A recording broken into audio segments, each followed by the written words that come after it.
بسم الله الرحمن الرحيم أرأيت الذي يكذب بالدين فذلك الذي يدع اليتيم ولا يحض على طعام المسكين فويل للمصلين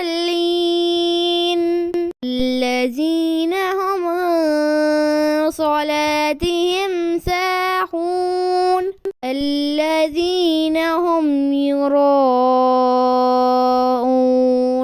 ويمنعون الماعون صدق الله العظيم.